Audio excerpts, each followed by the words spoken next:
I mean it again. నేను యాక్టర్స్ని కానీ వాళ్ళు ఎవరిని జడ్జ్ చేయట్లేదండి. బట్ ఎప్పుడైతే పర్సనల్ లైఫ్ పబ్లిక్ వచ్చి మీడియాకి వచ్చి డిబేట్కి వచ్చేసిందో అది కొంచెం బాగోదండి. ఏ రకంగానూ బాగోదు. వాళ్ళకి తల్లిదండ్రులు ఉంటారు, వాళ్ళకి పిల్లలు ఉంటారు. రేపు పొద్దున వాళ్ళు చూసుకుంటే వాళ్ళకి ఎంత ఎంత ఇబ్బందిగా ఉంటుందండి. అది ఎందుకు ఆలోచించరంట నన్ను.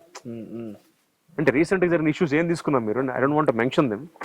ఏం జరిగినా అంటే ఒక అమ్మాయి గురించి మాట్లాడారు, లేకపోతే ఒక అబ్బాయి ఒక యాక్టర్ గురించి మాట్లాడుతుంటే ఇవన్నీ బాగున్నాయి. బట్ అవి వాళ్ళు పర్సనల్ గా డీల్ చేసుకుంటే బాగుంటుందని నా అభిప్రాయం.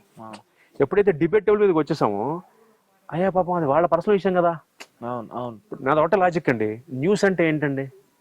సొసైటీని ఇంపాక్ట్ చేసేది, సొసైటీకి తెలియాల్సింది, జనరల్ నాలెడ్జ్. షేక్ హసీనా గారు ప్రైమ్ మినిస్టర్ రెసిడెన్స్ ని పబ్లిక్ రివోల్ట్ అయ్యి మొత్తం వచ్చి ఇంట్లోకి వచ్చేసి అక్కడ 300 మంది చచ్చిపోయారు. 300 మంది చచ్చిపోయారు అక్కడ బంగ్లాదేశ్ లో. అది న్యూస్. ఇది జనరల్ నాలెడ్జ్ తెలియాలి. ఇండియన్ ఆర్మీ వాయినాడులో కాపాడింది తెలియాలి. ఇవి ఎందుకండి మనకి? సొసైటీని ఏ విధంగా ఇంపాక్ట్ చేస్తున్నాయి? బట్ పీపుల్ కూడా అలా మారిపోయారు కదా, చేంజ్ ఓవర్ అంటే దే ఆర్ యాక్సెప్టింగ్. మీరు ఎప్పుడన్నా న్యూస్ కి, ఇప్పుడు సోకాల్ మీద జరిగిన రాజ్ తరుణ్ గారు నేను చెప్తాను కాబట్టి లావణ్య గారి న్యూస్ కి, ఆ న్యూస్ కి ఎక్కువ చూస్తున్నారు, మీరు అన్న న్యూస్ కి ఎక్కువ చూస్తున్నారు.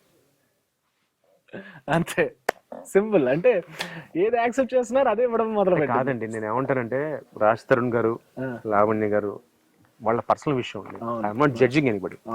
నేను ఎవరు కరెక్ట్ ఎవరు తప్పని చెప్పను భయ్య. కాకపోతే అంత పర్సనల్ ఇష్యూని పబ్లిక్ అయిపోతే ఈధర్ రాజ్ తరుణ్ గారి ఫ్యామిలీ ఆర్ లావణ్య గారి ఫ్యామిలీ వాళ్ళ ఫ్యామిలీస్ ఎవరైతే ఇంపాక్ట్ అవుతున్నాయో అది ఎందుకు అర్థం చేసుకుని అంటున్నాను. అరే మన రేటింగ్ కోసం వ్యూల కోసం మైక్ పెట్టేసేసి అది ఎలా అడుగుతారంటే పద్ధతిగా అడుగుతారు. ఎప్పుడు జరిగిందండి, ఎప్పుడు కొట్టారండి, ఏంటండి అది? నా వరకైతే ఐఎమ్ సారీ అండి. బికాస్ అంటే నేను ఎంకరేజ్ చేస్తానంటే అది చెప్పాగా, నా సాంబార్ నాకు ఇష్టం, మీ చికెన్ మీకు ఇష్టం, అంతవరకు. అదే ఐఎమ్ నాట్ కంఫర్టబుల్. నాకు ఎందుకు ఇబ్బందిగా ఉంటుందండి.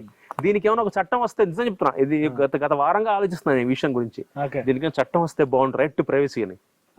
అంటే నాకు తెలియదు మరి ఉందో లేదు.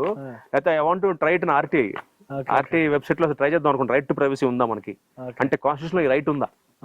రైట్ టు ఇండివిజువల్ ప్రైవసీ మన కాన్స్టిట్యూషన్ లో. నాకు తెలియదు. సో అదొకటి చెక్ చేస్తున్నాను ఇప్పుడు.